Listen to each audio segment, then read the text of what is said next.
प्रयागराज में सीएम योगी ने दंगाइयों को लेकर बड़ा बयान दिया है। उन्होंने कहा कि दंगाइयों को पता है कि संपत्ति जब्त हो जाएगी। दंगाई सब चूहे की तरह बिलबिलाते हैं, लेकिन बाहर निकलने की हिम्मत नहीं कर पाते।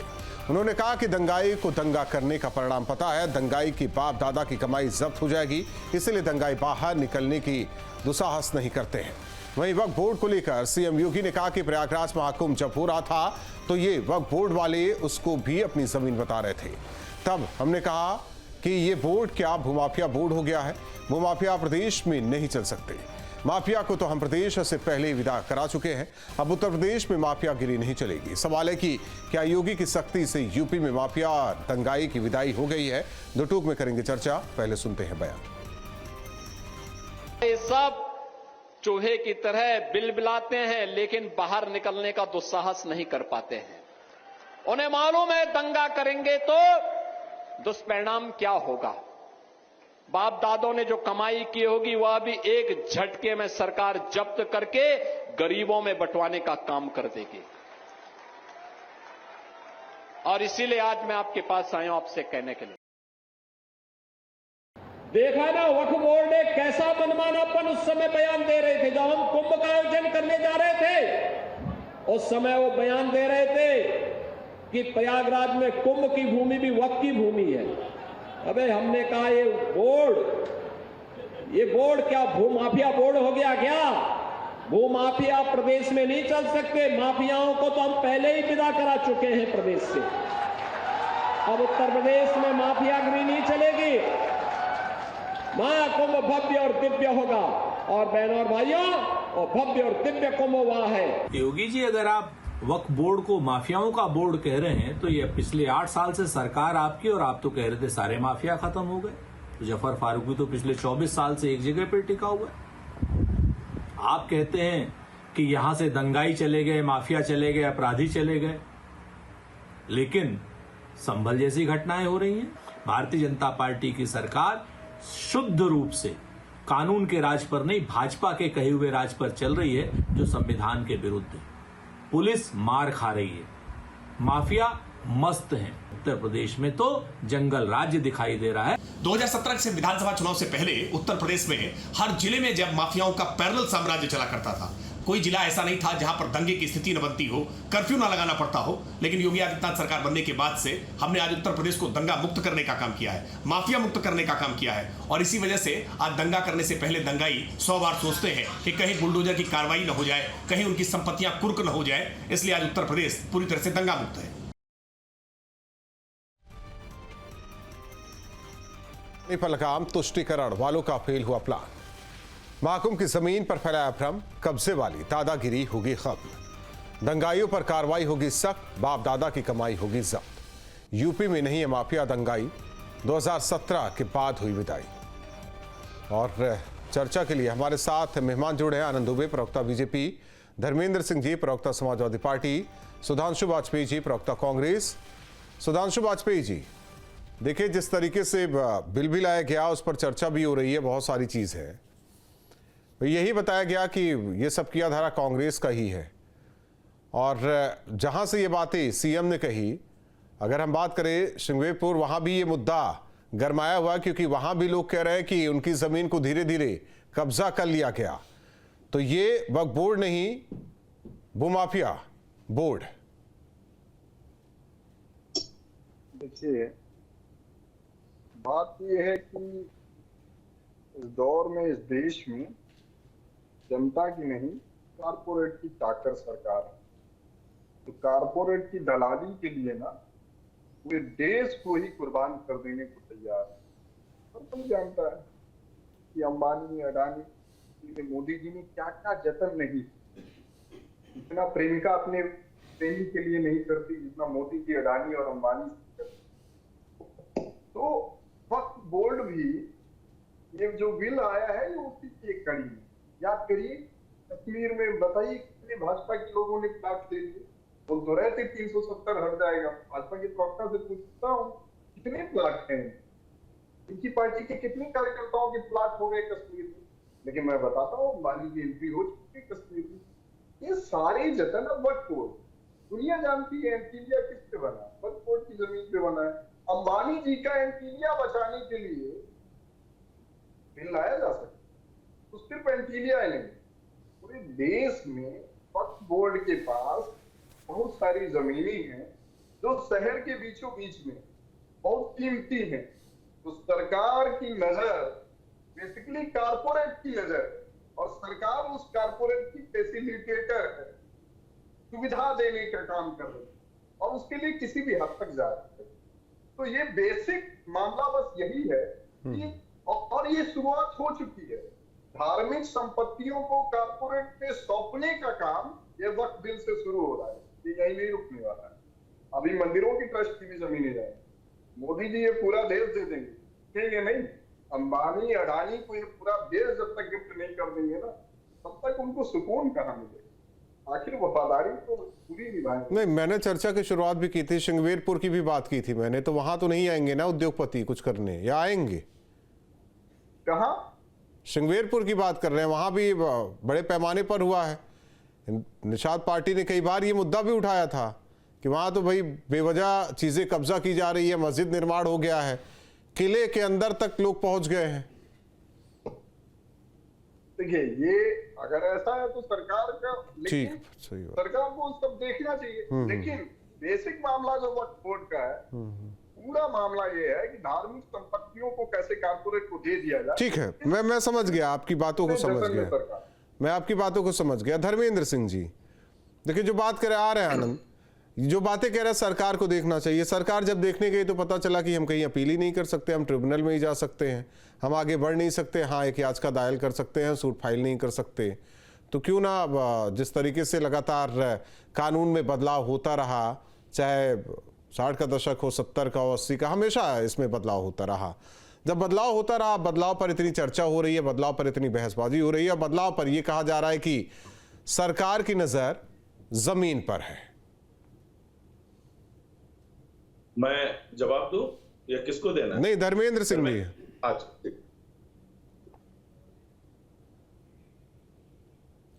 धर्मेंद्र जी आते, आपकी आवाज नहीं आ रही है। जिस पार्टी की बुनियाद, आवाज आ रही? आ रही। मैं कह रहा हूं, देखिए, संशोधन एक प्रक्रिया है, संशोधन से किसी को आपत्ति नहीं हो सकती, लेकिन उसके पीछे नियत क्या है? जिस वर्ग के लिए संशोधन या कानून आ रहा है, उसकी जो बुनियादी शंकाएं, समाधान, जो शंकाएं हैं, जो उनके जो डर है, उनके मन में जो सवाल है, उसका समाधान करना सरकार की जिम्मेदारी है। लेकिन सवाल यह है कि साहब, आप जिस पार्टी की बुनियाद, जिस पार्टी के मुखिया कपड़े पहचान ले रहे हैं, जिस पार्टी की राजनीति की धुरी है पाकिस्तान मुसलमान, हिंदू मुसलमान, हिंदू मुसलमान, वो बीजेपी की, वो किसके लिए? वो खवातीन के लिए, वो पसमानदा के लिए, इनके लिए वो बहुत चिंतित हो गई। उसने नियत तो इसका मतलब साफ नहीं है उसका। ये देखिए, बीजेपी की सांप्रदायिक राजनीति का नया संस्करण है। तो मैं आता हूँ जो उत्तर प्रदेश के मुख्यमंत्री, और 2-3 सवाल जो आपने किया उस पर मैं बहुत शार्ट बताऊंगा। संवैधानिक संस्था को उत्तर प्रदेश के मुखिया जो संविधान की शपथ लेकर के बैठे, उसको कहते माफिया बोर्ड। किसी जमाने में आपको याद होगा, वो कह रहे थे एनजीटी जैसी संस्था को, वो भी कॉन्स्टिट्यूशनली एम्पावर्ड है, उसको कह रहे थे, उसके ऊपर उंगली उठा रहे थे, इसको ये नहीं दिखता, वो नहीं दिखता। ऐसे व्यक्ति से क्या उम्मीद कर सकते हैं? दूसरी बात, आप जो कह रहे थे कि किसी भी संपत्ति को कह दें, राहुल राजनीति की इसी नैरेटिव में देश को फंसा करके भारतीय जनता पार्टी विमर्श को बदलना चाहती है। महंगाई, बेरोजगारी, भ्रष्टाचार, जिन बुनियादी सवालों पे आए थे उससे हटना चाहती है। अब सच क्या है? वक्फ एक्ट की आर्टिकल 83(9) में हाई कोर्ट को पावर है कि ट्रिब्यूनल के किसी फैसले को वो सेल्फ उसको कंसीडर कर सकता है, सुन सकता है, सेल्फ भी जा सकता है। नहीं, मैं तीसरी पार्टी है जो उसका प्रभावित पक्ष है, वो जा सकता है।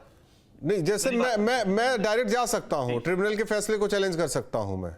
हाँ, चैलेंज सुनिए। दूसरा सेक्शन 109 है, जिसमें पावर टू मेक रूल है, जिसमें राज्य सरकार को कानून बनाने का अधिकार है। उसको लगता है कि वक्फ बोर्ड सही काम नहीं कर रहा है, इसमें समझता है, तो कानून बना सकता है। और सेक्शन 97 में भी यदि लगता है कि वक्फ गलत कर रहा है, तो राज्य सरकार इंटरवीन करके उनको इंस्ट्रक्ट कर सकती है। ये हालांकि 107 नए में 109 तो इन्होंने डिलीट कर दिया, राज्य का पावर। नहीं, मैं जो अब तक बातें आई हैं उसमें वही उसी धारा 83 की बात हो रही थी कि 83 धारा के तहत आप चैलेंज नहीं कर सकते उसको। 83(9) में है कि हाई कोर्ट ट्रिब्यूनल के फैसले को खुद सुन सकता है, वक्त भी जा सकता है, और तीसरी जो नहीं, वक्त में जा सकता है, समयावधि है उसकी, उसी दौरान आपको उसको मतलब एक तरीके से कहे कि देखिए समयावधि सारे जो है किसी मैं बता रहा हूं, समयावधि है उस बीच, और ये भी कह सकते हैं कि उसके मतलब आप अपने फैसले पर विचार कीजिए। दो जो नए बिल में समस्याएं हैं, एक चीज है, सरकार का काम होता है वेलफेयर स्टेट और लोगों की बुनियादी सवालों पे को लेकर आगे बढ़ने का, देश को आगे बढ़ाने। अब सरकार क्या कर रही है, वो मुसलमान की और वक्फ की परिभाषा बता रही है, वो इसमें प्रैक्टिसिंग मुस्लिम्स कह रही है, प्रैक्टिसिंग मुसलमान। आप बताओ practicing and non practicing who will decide this, कि प्रैक्टिसिंग मुसलमान ये नहीं है, वक्त पे आपके जो एजेंट बैठे वो डिसाइड करेंगे। नहीं एक चीज है अधिकार कानून में समानता के अधिकार को उल्लंघन है। धर्मेंद्र सिंह जी, एक चीज है, धर्मेंद्र सिंह जी, आसपास कहीं मस्जिद नहीं है और धर्मेंद्र सिंह ने अपने लिए एक मस्जिद बनाई कि हम यहीं अल्लाह की इबादत करेंगे, परिवार वाले इबादत करेंगे, फिर वो ऑटोमेटिक क्या वक्फ बोर्ड की हो जाती थी जमीन? क्या राहुल जी, प्रैक्टिसिंग मुसलमान नॉन प्रैक्टिसिंग मुसलमान, मैं कह रहा हूं मैं हिंदू हूं, मेरी नहीं आप हिंदू नहीं, मैं आपको एक मुसलमान के तौर पर पेश कर रहा हूं कि धर्मेंद्र सिंह जी आसपास कहीं मस्जिद नहीं, कहीं जाकर बस जाते हैं, वहां वो अल्लाह की इबादत के लिए मस्जिद का निर्माण करते हैं, और फिर कहा जा रहा है कि ये चीजें अपने आप वो हो जाती है कि ये तो वक्फ बोर्ड की हो गई है जमीन, अब इस पर ये एकाधिकार उस परिवार का नहीं है। नहीं, ये व्हाट्सएप यूनिवर्सिटी ज्ञान है, मैं पूछ रहा हूं, आप बता दीजिए। ये समस्या वक्फ बाय यूजर, उपयोगकर्ता का वक्फ है। अब वो कैसे है, अपने उत्तर प्रदेश के अंदर जो तमाम राजे रजवाड़े जो तालुकेदार हैं, उसमें आधे से अधिक राजे रजवाड़ों के पास लगातार उनकी लेगेसी से उनके मकान, उनके राजमहल चले आए हैं, उनके फोर फादर सबसे होते हुए। लेकिन दुर्भाग्यवश मान लीजिए चाहे मुगल आए, अंग्रेज आए या भारत सरकार आ गई, उनको न कभी जरूरत पड़ी, न किसी ने मांगा, उन्होंने रेवेन्यू रिकॉर्ड्स में उनके महल दर्ज नहीं है। अब आप बताइए वो क्या हुआ, वो बाय यूजर्स, वो लगातार उनके मालिक है, वो चले, उसमें कोई डिस्प्यूट नहीं होना चाहिए। अब आप वक्फ बाय यूजर अगर हटा दे रहे हैं तो इस तरह की जमीनों पर कोई एसआई, ये भी कहा गया कि एसआई संरक्षित, हाँ एसआई संरक्षित, उसे भी कोई रिलीजियस मस्जिद बन गई, कोई धर्मशाला बन गई, कोई नहीं। ऐसा ही एक केस मैं बताता हूं, ऐसा ही एक केस आया था इलाहाबाद हाई कोर्ट परिसर में, जो मस्जिद वाला मामला सुप्रीम कोर्ट भी गया था, सुप्रीम कोर्ट के आदेश के बाद चीजों को हटाने की कोशिश हुई थी, ऐसा ही कुछ मामला था उसका भी। ठीक है आनंद दुबे, सवाल इस बात को लेकर है, जब सरकार का ही सब कुछ है, सब कुछ सरकार को करना है, सरकार के ही हाथ में है, तो फिर ये बदलाव क्यों? और विपक्षी पार्टी कह रहा है भ्रमित किया जा रहा है प्रदेश से लेकर केंद्र तक। राहुल देखिए, सबसे बड़ी बात है कि जिन लोगों को तुष्टीकरण की राजनीति से फुर्सत नहीं, वो क्या कहेंगे? ये लोग तो 3 तलाक जैसी घृणित व्यवस्था जब खत्म हो रही थी उसके समर्थन में भी खड़े थे, कांग्रेस और समाजवादी पार्टी। शाहबानों में भी ये पीड़ित के साथ न खड़े होके उसके साथ खड़े थे जो पीड़ित कर रहा था। नहीं, तब तो ये नहीं बताया गया था कि शाहबानों को गुजारा भत्ता उनके जो शौहर है वो नहीं दे सकते, लेकिन वक्फ दे सकता है, ये तो नियम कानून तो था ही। चलिए वो मैं बहुत उसमें नहीं, मैं इनका चरित्र बता रहा हूं। इसी तरह 2014 में चुनाव होना था, 2013 में इनकी सरकार ने दिल्ली में 136 प्रॉपर्टियों को वक्फ के हवाले कर दिया। ये कह रहे हैं इससे मुसलमानों को फायदा नहीं। कुल 40,000 केस में से 9,900 केस वक्फ में मुसलमानों के हैं, करीब 24%। उसको भी ये मानने को तैयार नहीं। ये न माने, देश इनकी हकीकत को जानता है। राहुल जी अभी मैं कांग्रेस प्रवक्ता को सुन रहा था, उन्होंने कहा 370 हट गई, भाजपा के कितने कार्यकर्ताओं को वहां प्लाट मिल गया। अरे साहब, 370 भाजपा कार्यकर्ताओं को प्लाट देने के लिए नहीं हटाया गया। प्लॉट का धंधा तो आप करते हैं, जहां आपके राष्ट्रीय अध्यक्ष के नाम से प्लॉट निकल जाता है, बाद में थुथु फजियत होती है तो कहते नहीं हम सरेंडर कर देंगे। तो ये प्लॉट का धंधा, जमीन का धंधा, ये सब आप करते हैं, चाहे वो नेशनल हेराल्ड केस हो और चाहे बाकी।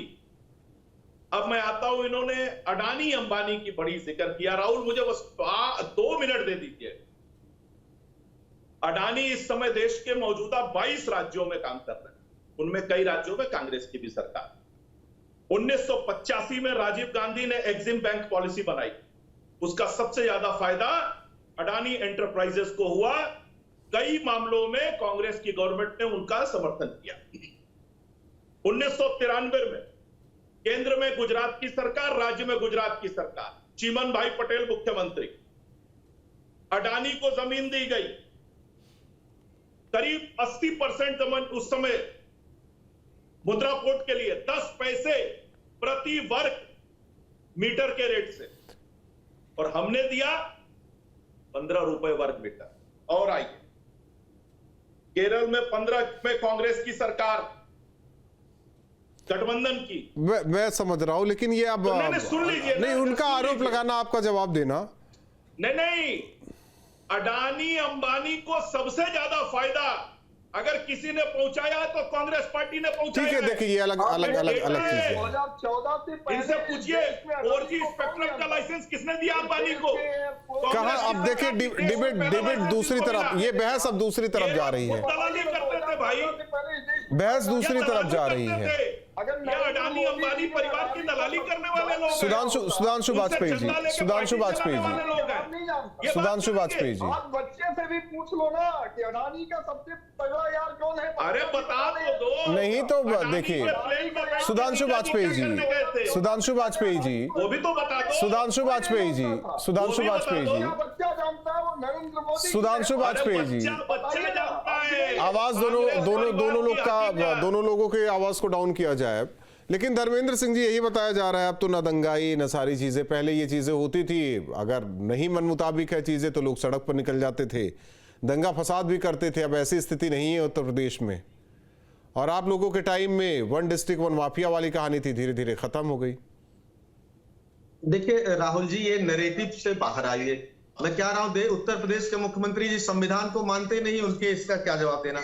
आज जब आप चर्चा कर रहे थे, जिस पर अभी हमारे साथी कह रहे थे, मैंने वक्त पर 2-3 सवाल उठाया, उस पर भारतीय जनता पार्टी के साथी जवाब नहीं दे पाए। मैं 2 चीजें और बता रहा हूं। जो जैसे भूदान आंदोलन हुआ था, जो भारतीय जनता पार्टी के नेता, मैं उस पर आऊं उससे पहले बताऊंगा कि जो मुसलमानों को कपड़े से पहचान ले रहे थे, ज्यादा बच्चा पैदा करने वाले कह रहे थे, जिसको सूर्य नमस्कार नहीं फिर वही वाली बात हो गई ना। आप कहेंगे, वो कहेंगे कि आप लोग कीड़े मकोड़े कहते हैं, हैजा खसरा कहते हैं, पता नहीं क्या क्या कहते हैं, तो उसमें नहीं पढ़ते हैं, वास्तविक बातों पर आइए। भूदान, देखिए वो ये कह रहे हैं कि खवातीन की चिंता हो गई है, यतीम की चिंता हो गई है, पसमानदा मुसलमान की चिंता हो गई है, बोहरा की चिंता हो गई, आगा खानी चिंता हो गई। अजय हुजूर जिनका वोट लेकर के आप गए, दलितों की जो है आपको पासियों की चिंता कब होगी, भुइया की कब चिंता होगी, मुसार की चिंता, डोम की, चमार की, धोबी की, कोरी की, उनकी महिलाओं की चिंता में क्या किया आपने, जरा बताएं एक बार। भूदान आंदोलन जो चला था, भूदान आंदोलन विनोबा भावे साहब का, विनोबा साहब के भूदान आंदोलन के हमारी सरकार में तमाम लोगों ने बड़ी जमीनें दी थी। आप सुन लें, एक मिनट आनंद सुनने दीजिए। सुन लो, जमीन तो छीनने काम कर रहे हो, इसमें देश की संपत्ति छीन किसको दे रहे हो, कह दूंगा बिगड़ जाएगा। फिर अच्छा, धर्मेंद्र सिंह जी,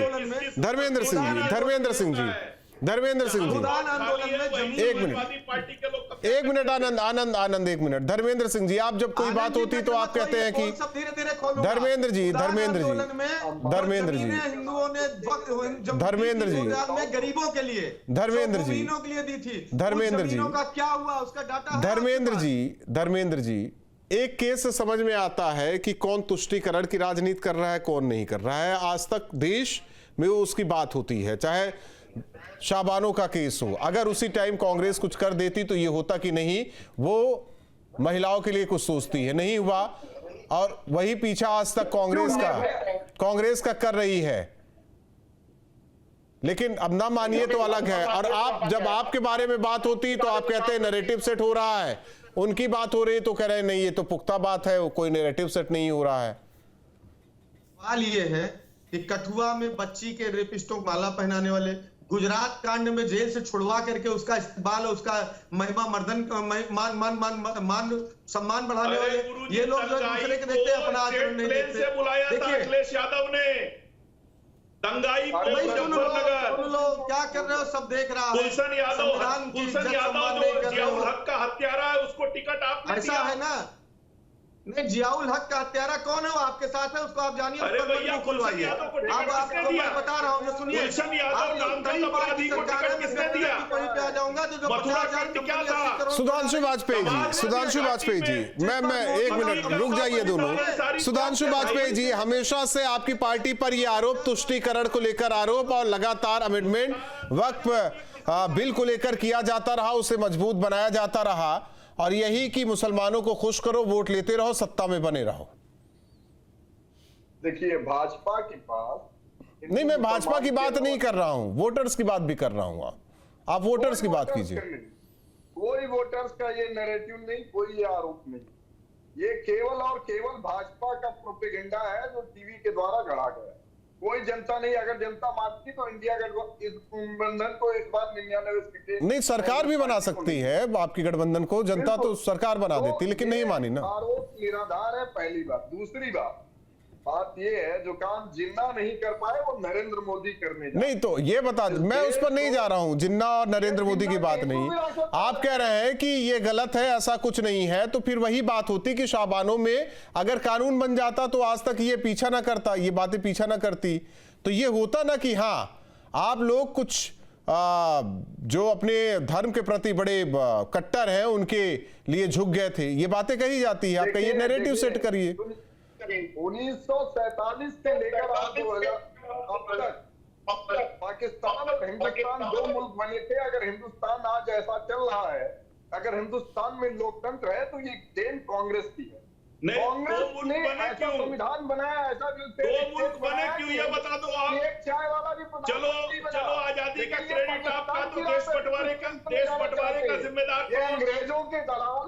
आजादी की क्रेडिट आप लेते हैं तो देश बंटवारे की क्रेडिट कौन लेगा? कौन, किसने देश बंटवाया? किसने बेगुनाह हिंदू और मुसलमानों को मरवाया? किसने देश भर में दंगा करवाया?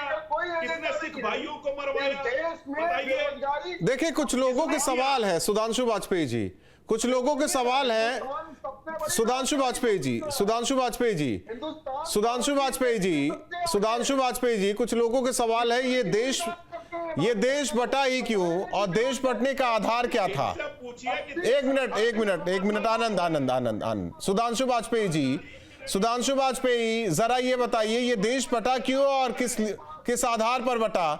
सुधांशु वाजपेयी जी, ये देश बटा क्यों और किस आधार पर बटा? सुधांशु वाजपेयी जी, ये देश बटा किस आधार पर बटा? सुधांशु वाजपेयी जी, ये देश बटा किस आधार पर बटा? एक मिनट आनंद दुबे, एक मिनट। हिंदू महासभा। सुधांशु वाजपेयी जी, मेरे सवाल का जवाब नहीं मिल पा रहा है। सुधांशु वाजपेयी जी, मेरे सवाल का जवाब नहीं मिल पा रहा है। सुधांशु वाजपेयी, सुधांशु वाजपेयी, सुधांशु वाजपेयी, सुधांशु वाजपेयी, सुधांशु वाजपेयी, मेरे सवाल का जवाब नहीं मिल पा रहा। ये देश क्यों बटा, किस आधार पर बटा? ये देश जिन्ना और हिंदू महासभा के लोगों की वजह से बटा। पहली बार तो आप क्या कर रहे थे उस समय? एक मिनट आप क्या कर रहे थे? उसके बाद में कुर्सी के लिए माउंटबेटन के घुटनों में बैठे थे। सरकार बनाई। कुर्सी के लिए माउंटबेटन के घुटनों में बैठे थे। मुस्लिम लीग कर क्या रहे थे आप? सरकार बनाई, मुस्लिम लीग को कर क्या रहे थे? क्या कर रहे थे? हिंदू और मुस्लिम दो राष्ट्र देश बंटवारा लेकिन इस देश को सिर्फ और सिर्फ नेहरू की लालसा की वजह से हुआ, गांधी ने सत्ता के लोभ की वजह से हुआ। सिर्फ और सिर्फ देश बंटवारा कांग्रेस पार्टी ने करवाया है, सत्ता के लोभ में करवाया है, कुर्सी की लोलुपता में कराया है। जिन्ना ने इस्लामिक राष्ट्र बनाया, लेकिन हिंदुस्तान को हिंदुस्तान बनाए रखा गांधी और नेहरू ने। ये जिन्ना के सपनों का भारत बनाना चाहते हैं। अंग्रेजों के जब आप लोग इतने महान थे सुधांशु वाजपेयी जी, जब आप लोग इतने महान थे, जब आपकी पार्टी इतनी महान थी, तो हमें नहीं लगता है कि देश को बंटना चाहिए था।